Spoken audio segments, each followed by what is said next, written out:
This reading is from Chapter 6 of Shelter My Heart. It's the middle of the night, and we're in the backyard of the Morton home in Ripley, Ohio, which serves as an underground railroad station. Timothy and Haven are in the process of a rescue mission, and their passengers are Jerry and Rosa. Fearing they've been followed by slave catchers, Timothy first made sure the women were safe and secure in the house. Upon his return to get Jerry, 2 men suddenly accosted him. I'll start with the last lines from the previous chapter. Carl put his face so close to the side of Timothy's face he could feel the man's white whiskers on his cheek and the heat of his foul breath. "What's the matter, preacher? Cat got your tongue?" Carl backed away from Timothy, but he appeared to be getting more agitated by the second. "Searching for weapons, Bill." Finding nothing on Timothy, Bill walked over to the wagon. "Think I'll have me a look in the back of that wagon, preacher, and see what kind of goodies you might have brought with you. Sure is mighty quiet in there. Be careful, Bill." Carl spread his feet in an attack stance, both hands gripping the pistol only inches away from Timothy's head.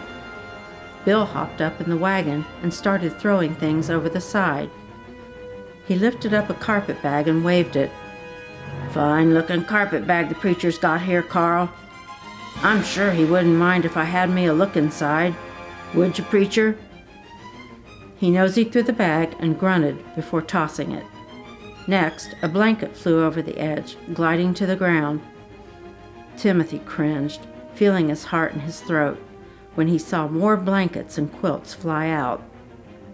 How could this be happening? Jerry was done for. Please, God, no. "Ain't a blasted thing in here, Carl," Bill groused and hopped down to the ground. Feeling a wave of relief wash over him, Timothy squeezed his eyes shut, breathed deeply, and silently thanked God. Baffled, he wondered where in the world Jerry could be. Carl stomped his way closer to Timothy, clearly frustrated and angrier than a hornet. "Okay, preacher, you're gonna talk." He drew in a massive amount of air and got right in Timothy's face. "Do you hear me? You're gonna talk." His teeth bared. He looked like a mad dog ready to chew someone's face off. "Where's that runaway you carried off with you? The one we chased through the woods?" When Timothy refused to speak, Carl pistol-whipped him on the side of his head, knocking his hat off. The instant shock of the pain sent him reeling to the rocky soil. Bill walked up next to where Timothy lay and kicked him in the gut. "Maybe you didn't hear my buddy, preacher. He said you're gonna talk." He poked Timothy several times with the muzzle of his rifle. Carl's hands started to shake. "You already took him inside that house there, didn't you, preacher?" Timothy groaned and rolled to his side when Bill kicked him. "Still ain't gonna talk, eh?" Bill kicked him again, causing him to curl into the fetal position with his arms crossed over his chest. Blood trickled from Timothy's mouth as Bill kicked him repeatedly. "Reckon we come across you too late." He struck Timothy with the barrel of his rifle, then raised it high to strike him a second time. "Wait, Bill, stop!" Carl seized Bill's arm and pulled him away from Timothy. The crazed look in Bill's eyes matched his deep and rapid breathing. His chest heaved in and out. It reminded Timothy of some kind of fire-breathing dragon. As Timothy lay on the ground, he broke into a fit of violent coughing, spitting out blood. Bill suddenly broke free of Carl's grasp and lunged forward once more, striking Timothy with his rifle. "And that's for killing my dog, fool preacher. Do you hear me? Take it off like you did." Blasted wheel run right over him. Carl shoved Bill away, causing him to stumble. "Stop it, Bill. We're not going to kill him. Understand, Bill? We are not going to kill him."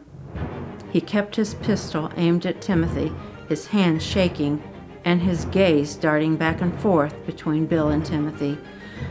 "We'll try to get a search warrant for that house tomorrow if you want, Bill. Probably a waste of time, though. For all we know, he could have taken that fugitive somewhere else. So for right now, I say we take our new preacher friend with us and drop him off at the Mason County Jail. We can keep an eye out around here for a day."